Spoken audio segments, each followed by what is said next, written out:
Fueron pues acabados los cielos y la tierra y todo el ejército de ellos. Y acabó Dios en el séptimo día la obra que hizo, y reposó el día séptimo de toda la obra que hizo. Y bendijo Dios al día séptimo y lo santificó, porque en él reposó de toda la obra que había hecho en la creación. Es así que encontramos la creación de la tierra en el capítulo 1, la ubicación del hombre en la tierra, y luego la declaración de que en el séptimo día Dios reposó. No reposó debido a que él estaba cansado por toda la energía que había empleado en crear la tierra. ¿Por qué? Porque Dios es omnipotente. Eso significa que él no puede cansarse. Pero él había terminado ya su trabajo, así que simplemente descansó del mismo. En otras palabras, no había más nada para crear. Todo había sido creado. Si Dios realmente se tomara el día libre y no hiciera nada, la tierra estaría hecha pedazos, porque la Biblia dice que las cosas no solo fueron creadas por Él, sino que por Él todas las cosas subsisten. Todo lo que había para crear fue creado en ese lapso. Nada nuevo hay ahora para crear. Luego ha habido un deterioro gradual de todas las cosas. La segunda ley en termodinámica dice que todo se está desgastando gradualmente, enlenteciéndose y en un proceso de degradación. Sir Jenner dijo que el universo es como un enorme reloj que sufrió un golpe y su ritmo es cada vez más lento. Así que Dios descansó de la creación. Él santificó, es decir, Él puso aparte ese séptimo día como día de reposo. Y Dios hizo con Israel un pacto. Ese pacto decía que ellos debían guardar ese día sabático a través de todas las generaciones. Bueno, algunos preguntan, ¿cuándo comenzó la iglesia a reunirse los domingos? Y aquellos que aún disfrutan reunirse los sábados, tratan de culpar a Constantino por el cambio de la celebración para el día domingo. Pero hay indicaciones, incluso en el libro de los Hechos, acerca de que los cristianos se reunían el primer día de la semana para partir el pan. Incluso en la primera carta del apóstol Pablo a los Corintios, él habla de que cuando se reuniesen en el primer día de la semana, trajeran sus ofrendas para que mientras él estuviese allí no se recolectase nada. Es interesante que el número de Jesús, en un sentido numérico, es el número 8, que es el número de un nuevo comienzo. 7 es el número de integridad. 6 es el número del hombre, la imperfección. Pero cuando se completa el ciclo de 7, obtenemos 7 notas de la escala musical, 7 colores, 7 días en la semana. Es un número que tiene una connotación de integridad en sentido bíblico. Es así que cuando usted completa el número 7, ahora comienza un nuevo ciclo. El número 8, entonces, es el número de un nuevo comienzo. Es empezar otra vez. En estructuras numéricas, el número 8 es el número de Jesús. Todos los nombres de Jesús en el griego son divisibles entre 8. El número del nuevo comienzo. Parece que la iglesia primitiva, o muchos de sus integrantes, se reunían el primer día de la semana, que sería el octavo día, el día que es el número para Cristo. Pero realmente no debe de haber discusión en esto, porque como Pablo dice en Romanos capítulo 14, uno hace diferencia entre día y día, otro juzga iguales todos los días, cada uno esté plenamente convencido en su propia mente. En la carta que él le escribe a la iglesia en Colosas, en el capítulo 2, les dice, por tanto, nadie os juzgue en comida o en bebida, o en cuanto a días de fiesta, luna nueva o días de reposo, todo lo cual es sombra de lo que ha de venir, pero el cuerpo es de Cristo. En otras palabras, el Sabbat es sólo una sombra de lo que ha de venir, no es la sustancia misma. Una sombra no puede serlo. La sustancia es la que crea a la sombra. La sustancia es Jesús. La sombra a la que Jesús se refirió del Antiguo Testamento era el Sabbat, el día del reposo. Es así que Jesús se convirtió en nuestro Sabbat como cristianos. Él es nuestro reposo. Nosotros hemos dejado nuestras labores y entramos en su reposo, así como Cristo es nuestro Sabbat. Reitero, Él es nuestro reposo. Y los días de reposo en el Antiguo Testamento esperaban a Jesucristo, que traería ese reposo. No hay ya más justicia por las obras de la ley, sino que la justicia ahora es por fe, confiando en Cristo Jesús. Una característica de estas personas que hacen tanto énfasis en un día particular para la celebración es que ellos no tienen ningún día de reposo realmente. Ellos buscan agradar a Dios guardando la ley, pero ellos no han entendido cuál es la sustancia. No han entendido a Cristo y no han entrado en el reposo que es en Cristo Jesús. La ley del sábado fue dada acorde a Éxodo capítulo 22, y fue dada a la nación de Israel y todos aquellos que habitaban con ellos, a pesar de no ser judíos. Estaban ellos también obligados a guardar el Sabbat. Pero el Sabbat nunca fue una regulación puesta para la iglesia de los gentiles. De hecho, en el libro de los Hechos, hubo cierto hombre que llegó a la iglesia de los gentiles allá en Antioquía y comenzó a decir que no se podía ser salvo a menos que se guardara la ley de Moisés y que fueran circuncidados. Pablo y Bernabé fueron a la iglesia de Jerusalén para resolver este problema. El apóstol Pedro dio testimonio de su llamado por Dios para ir a los gentiles y del trabajo inicial del Espíritu Santo cuando fue a ellos. Pero luego Pedro sugiere que no pusimos sobre ellos yugo de esclavitud, refiriéndose a la ley, un yugo que ni nosotros ni nuestros padres fueron capaces de guardar. El apóstol Pablo y Bernabé testificaban de la maravillosa obra del Espíritu Santo entre los gentiles a lo largo del mundo en donde no estaban guardando la ley.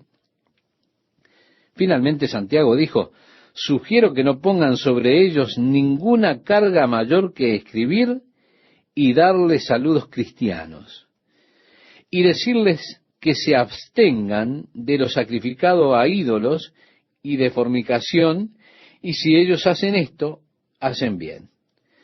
Pero nunca hubo referencia para los gentiles acerca del Sabbat o del resto de la ley o de las ordenanzas. Así que Dios estableció el reposo y santificó el séptimo día e hizo un pacto con la nación de Israel. Pero Dios también estableció un patrón. 6 días trabajarás en sus labores y al séptimo día descansarás. Un día para el Señor. Sería sumamente saludable para todos nosotros si pudiéramos tomarnos un día libre a la semana para descansar y no hacer nada. La razón de que tengamos tanta tensión mental, la razón de que se sufran tantos ataques cardíacos y otras complicaciones de la salud, es porque las personas no han estado obedeciendo la ley de Dios en cuanto al séptimo día. Pero sería saludable. No le haría ser más espiritual, simplemente sería bueno para usted. Así que, mientras vemos el versículo 4, vamos a entrar en una clase de recapitulación de ciertos aspectos de la creación al expandir algunos aspectos de esta. A medida que entramos en la próxima sección, comenzando con el versículo 4, vamos a encontrar que Dios ya no aparece como Elohim, como lo vemos en el capítulo 1. ahora él es Jehová o Yahvé, Elohim. Porque ahora vamos a ver a Dios relacionándose con el hombre. Y siempre que Dios comienza a relacionarse con el hombre, Él lo hace a través de estos maravillosos nombres de Yahvé o Jehová. Dios buscando ser lo que el hombre necesita. Y es debido a esto que, siendo una extensión de la creación del hombre y todas las cosas, algunas personas lo ven como un segundo relato y lo ven tontamente como una contradicción del primero. Ellos le llaman al primer capítulo el elogístico, luego lo llaman yaveístico, y luego encontramos en un raconto más extenso al que ellos llaman sacerdotal. Y así tenemos estas teorías de J.E.P. acerca de si eran o no los escritos yaveísticos o elogísticos o sacerdotales, llegando a cosas tan confusas que nosotros, estimado oyente, las vamos a dejar de lado y los vamos a dejar a ellos con su confusión, y nosotros vamos a seguir con el estudio de lo que Dios dice. Y Dios dice, estos son los orígenes de los cielos y de la tierra cuando fueron creados, el día que Jehová Dios hizo la tierra y los cielos. Así que Jehová Dios, y en cualquier lugar que usted encuentre Jehová, todo en letras mayúsculas, como lo encontramos en algunas traducciones, significa que es el nombre de Dios al que los judíos veneraban tanto que no podían siquiera mencionarlo. En los manuscritos ellos no escribían las vocales, solo las consonantes. Entonces este nombre quedaría así, J-H-V-H. Ahora, trate de pronunciarlo usted. ¿Verdad que no puede? Es imposible pronunciarlo. Así que nosotros no sabemos cuáles son las vocales que faltan. El consenso general de opinión es que el nombre sería pronunciado Yahvé, pero en algún momento la pronunciación Jehová se popularizó más que Yahvé. Ahora, probablemente Yahvé es la pronunciación correcta, pero con seguridad de eso no lo sabemos. Este es el nombre con el que Dios ha buscado relacionarse con el hombre. Y es el nombre que habla del deseo de Dios de llegar a usted y a todas sus necesidades. Así que siempre que usted encuentra estas mayúsculas, Jehová, es que simboliza el nombre de Dios. También puede encontrar la J en mayúscula y el resto en minúscula. Y esta es la traducción del hebreo Adonai, que significa Jehová a manera de un título. Así que todas las mayúsculas significan que es una traducción de Yahvé, Jehová como nombre, el nombre de Dios, Yahvé. Aquí tenemos el primer uso de ese nombre en la Biblia, en el día en que Jehová, Dios, hizo la tierra y los cielos. Y agrega, y toda planta del campo antes que fuese en la tierra, y toda hierba del campo antes que naciese, porque Jehová Dios aún no había hecho llover sobre la tierra, ni había hombre para que labrase la tierra, sino que subía de la tierra un vapor, el cual regaba toda la faz de la tierra. Vemos que pareciera que no hubo lluvia antes del tiempo de Noé. Antes de eso, por la tarde se levantaba una llovizna desde la tierra, y ésta regaba con ese rocío, con esa llovizna, a la tierra. Es interesante notar que aunque no había lluvia, sí había ríos. Había 4 ríos que salían del jardín del Edén. Ahora, ¿cómo es que puede tener usted ríos si no hay lluvia? Esto crea un problema bastante interesante, con el cual se puede especular, pero es muy posible que hubiera cavernas subterráneas con una gran cantidad de calor y fuerza y agua entrando desde el mar a estas cavernas subterráneas que son como un generador de vapor, por así decirlo. El volcán, el vapor, con este condensándose y fluyendo como agua. Y así tendríamos un suministro de agua. Usted podría tener en este punto mucha agua subterránea con esta gran manta de humedad alrededor de la atmósfera y demás, por la noche la llovizna que sube, y así tendríamos la forma en que la tierra era regada en los días antes del diluvio. Y dice, entonces Jehová Dios formó al hombre del polvo de la tierra y sopló en su nariz aliento de vida, y fue el hombre un ser viviente. Así que vemos que Dios en el capítulo 1 dice, hagamos al hombre a nuestra imagen y semejanza. Y Dios formó al hombre del polvo de la tierra y sopló en su nariz aliento de vida, y fue el hombre un ser viviente, creado a semejanza de Dios, con la habilidad de adorarle y de tener compañerismo con él. También dice la Biblia, y Jehová Dios plantó un huerto en Edén al oriente. Bien, oriente vendría a ser al este, si tomásemos como punto de partida el lugar donde había sido creado Adán. En cuanto a la ubicación, nosotros no sabemos dónde estaba el jardín del Edén. Es que no tenemos manera de encontrar su ubicación, ya que desde esa época hubieron varios cambios cataclísmicos en la geografía terrestre. Esos cambios produjeron precisamente la transformación del curso de los ríos y de las montañas. Existe una pequeña escritura de la que conocemos muy poco, es un comentario concerniente a la época de Peleg, acerca de que en su época la tierra fue dividida. Algunas de las últimas teorías dicen que los continentes se desplazan. Dicen que en algún momento los continentes estuvieron unidos, conectados, pero estos se desplazaron y aún hoy lo siguen haciendo.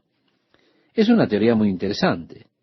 Entonces nos preguntamos, ¿cuándo fue que sucedió esto? ¿Cuánto tiempo hace que sucedió? Según este relato, sucedió en el tiempo de Peleg, y se lo coloca simplemente allí, dando lugar a que las personas especulen con esto.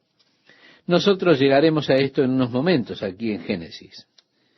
Pero ahora decimos que Dios plantó un huerto al oriente del Edén y puso allí al hombre que había formado. Dios realmente hizo un lugar especial para Adán.